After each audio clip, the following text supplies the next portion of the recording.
era el gran alentador de la División Azul. Pues el director de la conspiración, que así se llamaba, publica una instrucción reservada el 25 de abril del año 36 y dice: base primera, la conquista del poder ha de efectuarse aprovechando el primer momento favorable, y a ella han de contribuir las Fuerzas Armadas, conjuntamente con las aportaciones que en hombres y elementos de todas clases faciliten los grupos políticos, sociedades e individuos aislados que no pertenezcan a partidos, sectas, sindicatos, que reciben inspiraciones del extranjero: socialistas, masones, anarquistas, comunistas, etc. Base segunda, se tendrá en cuenta que la acción ha de ser en extremo violenta para reducir lo antes posible al enemigo, que es fuerte y bien organizado.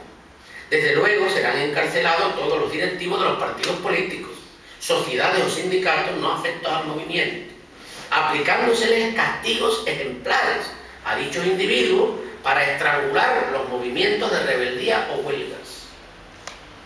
Conquistado el poder, se instaurará una dictadura militar que tenga por misión inmediata restablecer el orden público, imponer el imperio de la ley, atiendan esto último, y reforzar convenientemente al ejército para consolidar la situación de hecho que pasará a ser de derecho. ¿Verdad? Y se quedaron. Eso sí, tuvo muy buen cuidado de mandar a su familia al otro lado de la frontera, para que el 18 de julio no le tocase nada. Entonces, este es el plan para exterminar y para cargarse la República, que hasta enero del 39 está cumpliendo. Por eso yo hablo ahí de una década, en ese guión que yo he escrito, una década. No, la República no termina en el 36. La República termina por la complicidad del fascismo italiano y del nazismo alemán, y el mirar para otro lado de los ingleses y franceses, ¿verdad? Cuando yo he visto hoy del brazalete, ¿verdad?, a Sarkozy, que si yo estoy muy contento con lo bajito que soy, pero cuando veo a Sarkozy me repatea, ¿verdad? Me gustaría que tuviera que no se pareciera a mí ni eso. Veo a Sarkozy dándose besos en la boca con el inglés, para ver si arreglan lo de Libia, pues uno no puede por menos de acordarse cómo fuimos abandonados por Léon Blum y el gobierno francés del Frente Popular, que se creyeron que manteniendo al tigre alemán e italiano alimentados con la carne española, a ellos no les pasaría nada. Pero qué ironía las del destino, que luego fueron los exiliados republicanos españoles quienes liberaron París. Y qué mal lo han llevado eso siempre los franceses, qué mal, que poco lo han querido reconocer. Claro, que comparando al nivel del reconocimiento de aquí, la mayoría de todos estos líderes del exilio tienen toda la cruz, no me acuerdo ahí cómo se llama, ¿no? La cruz de hierro, esa es la de los La Legión de Honor. La Legión de Honor.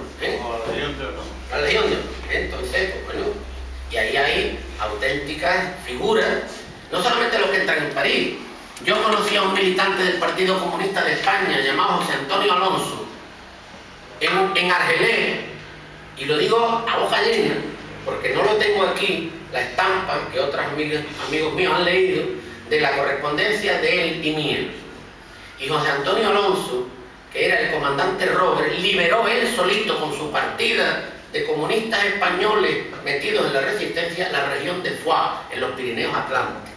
Y por supuesto la Legión de Honor, y una paga y dos pagas y todo el reconocimiento. Y me dice: Laureano, no sé si la República la volveré a ver o me tendré que conformar con verla en estampa. Pero ahí voy de liceo en liceo contando lo que hicimos para que no se borre la memoria y no dejemos otra vez avanzar aquello que tanto nos costó luchar. Y el comandante Robert entró en el Valle de Arán, ¿verdad?, en una de esas decisiones que luego en fin, no voy a entrar en ella, ¿verdad?, porque estoy muy a gusto actualmente donde estoy, y en fin, con el contento de saber que no estoy en compañía de otras personas que no son de mi agrado, ¿verdad? Estoy muy a gusto donde estoy, y por lo tanto, pues bueno, también se lamentaba de ese abandono. Pues miren ustedes, se hace también todo que el mismo gobierno provisional que se constituye en Madrid el 15 de abril de 1931 elabora un estatuto provisional para que toda su gestión estuviera adscrita o regida por una norma. Si alguien tiene curiosidad y quiere digitalizar el libro, aquí la tiene. Donde la soberanía popular se respeta hasta el extremo total. Y al mismo tiempo, ese mismo gobierno provisional convoca elecciones que se celebran en julio del 31 para elaborar una nueva constitución. Y esas elecciones se celebran y se aprueba, se elabora durante todo el resto del 31 y el 9 de diciembre del 31 se aprueba esa constitución republicana. Naturalmente, desde el día 15, ya en Roma estaban esa mezcla.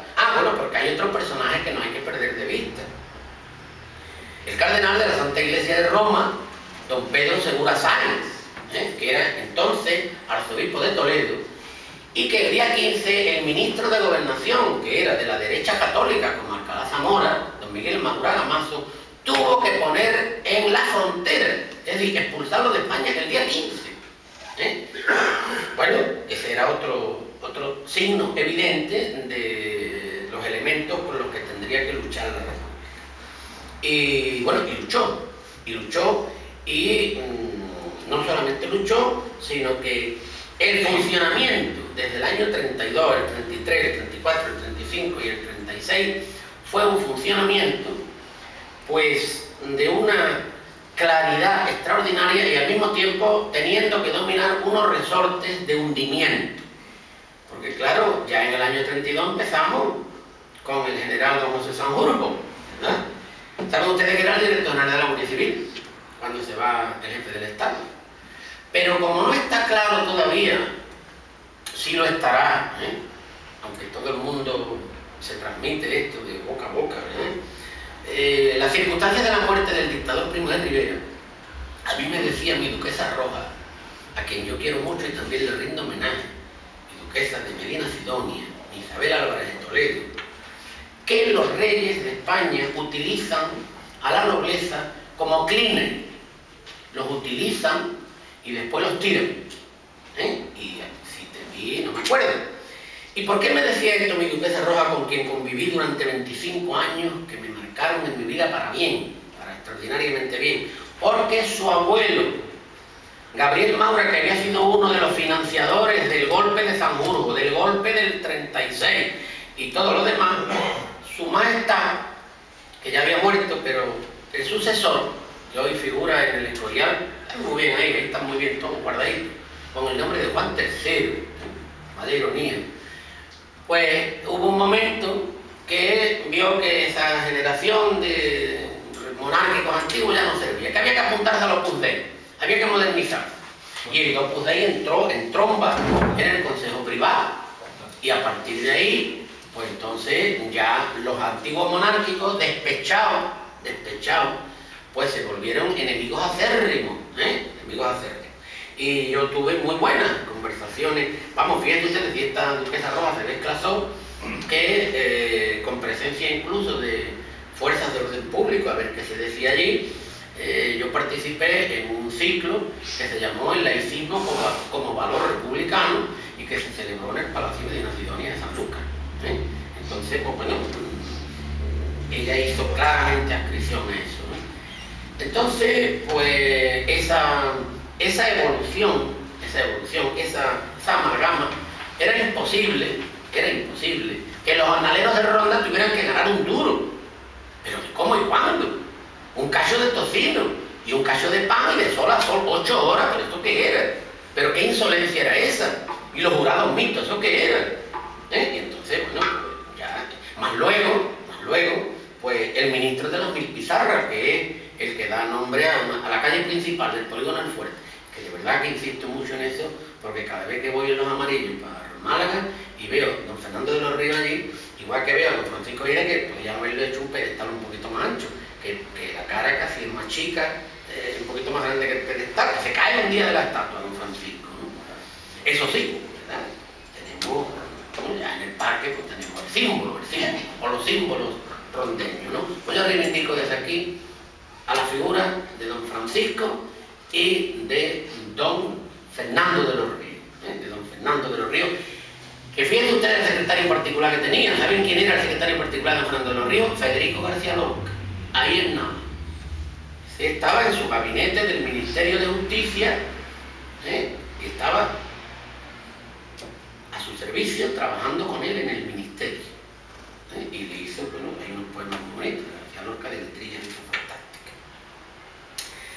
Pues la República fue una década de libertad, de solidaridad, de educación y cultura. Ahí tengo que llenárseme la boca y ensanchárseme el alma, de educación y cultura, de escuela. ¿Saben ustedes que Luis Cernuda, ustedes oyeron hablar alguna vez de las misiones pedagógicas? Pues fíjense ustedes, Luis Cernuda y otros fueron a Medina Sidonia, allá en el Quinto Pino y en la Ruta del Toro, pues a enseñar los cuadros del Museo del Prado. Y la barraca porque la cortaron, pero también pudo haber ido. Entonces Medina se recuerda pues la presencia de las figuras, los cuadros del Museo del Prado en fotografías en color, que era la primera vez que se hacía. Y la vieron la gente de Medina. Los gañanes del cortijo de Cantora, porque Cantora es el cortijo de ahora, pero esa zona, ¿verdad?, que va desde Chiclana hasta los barrios, que se llama la Ruta del Toro, eso es para echarse a llorar. Lo que pasa es que aquí también se puede llorar, Aquí en la serranía de Ronda, yo hago la letanía de mis 13 o 14 pueblos, y entonces sale también llanto y al mismo tiempo fuerza, fuerza para luchar y para volver a una situación que ya no será diferente, pero que será mejor, Por mucho que los mercados y compañías nos traten de hacer la puñeta como tratan de hacerla, no, habrá cosas que no será posible. Y eso sí, si entonces fue el amigo alemán e italiano, ahora es el amigo americano. No sé si ustedes han observado que cada vez que cambia un presidente en los Estados Unidos, el primero que viaja a rendir pleitesía a la Casa Blanca es el actual jefe del Estado, ¿verdad? Es recibido con todos los honores en la Casa Blanca. Y después, pues viaja el de turno, ¿verdad? Allí viajó Suárez, no. Ay, qué curioso lo de Suárez. Cómo lo echaron de mala manera, porque ya no le servía el clínico. Y luego lo cogió por la manita, así por la espalda, ¿verdad? Y le hizo así una carantoña. Pues Suárez no fue, porque además Suárez se lleva muy bien con Arafat, al que envenenaron, según parece, en la Moncada, ¿no? Pero todos los demás han desfilado por la Casa Blanca. Lo mismo que tengo que decir que este sistema, que se dice felizmente reinante, o lo que sea, este sistema fue inventado en 1900, fíjense ustedes la fecha, 1974. En 1974 se produce la revolución del clavel en Portugal. ¿Se acuerdan ustedes de Grándola Vilamorena y los claveles y las flores en las bocachas? Y esa revolución sin dar un solo tiro, que los que mataron fueron los de la PIDE, que tuvieron los revolucionarios portugueses la gentileza de decirle a Américo Tomás y al heredero de Salazar, a Caetano, váyanse ustedes a Brasil y allí pónganse a cultivar la tierra, que allí hay tierra para todo, ¿verdad? Y entonces vino esa reforma agraria y vinieron tantos avances. Pues en el Departamento de Estado permítanme ustedes la expresión, ahora que tienen una cámara grabando, ¿verdad?, se acojonaron literalmente. Porque claro, lo que les escogió en Braga, y entonces, a través de Alemania, miren ustedes, a través de la social de Willy Brandt por un lado y de la democracia cristiana de Nahuel por otro, se fabricaron los partidos de la transición. Porque, bueno, esto dentro de la incultura política actual, ¿verdad? Saben ustedes que el Partido Socialista cambió hasta de logotipo, ¿verdad? El puño y la rosa nunca había sido símbolo del Partido Socialista. Había sido el yunque, el libro y la pluma y el tintero, Eso cambió. Y luego, pues por otro lado, la democracia cristiana creó, ¿verdad? Con Adenauer creó la UCD y creó luego lo que sucedió a la UCD. Por cierto, ¿saben ustedes dónde están los archivos de la UCD? Es mi obsesión, los papeles, perdónenme ustedes. ¿Saben ustedes dónde están? En Múnich, en la Fundación Konrad Adenauer. ¿Saben ustedes quién fue el liquidador de la UCD? Íñigo Cavero.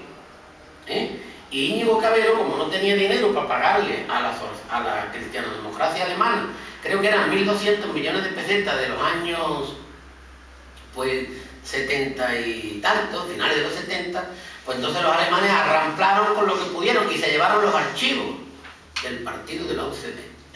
Patriotas todos, todos patriotas, y entonces allí están en Alemania. Si alguien quiere estudiar en la UCD y sus conspiraciones, pues los puede encontrar en Múnich.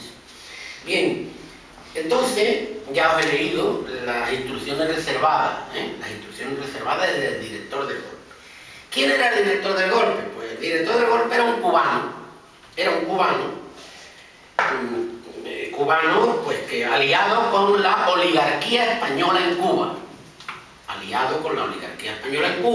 que luego se tuvieron que repatriar y tuvieron que venir aquí. Entonces, para la oligarquía cubana ya exiliada, se fabricó una nueva guerra, un nuevo imperio y un nuevo banco.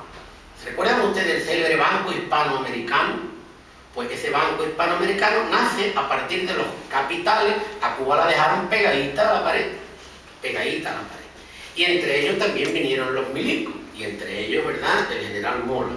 Pues bien, estos señores hicieron la guerra de Marruecos, el horror de los horrores, lo mismo que está el cantar de los cantares, pues está el horror de los horrores, es la guerra de África, con los soldados de cuota.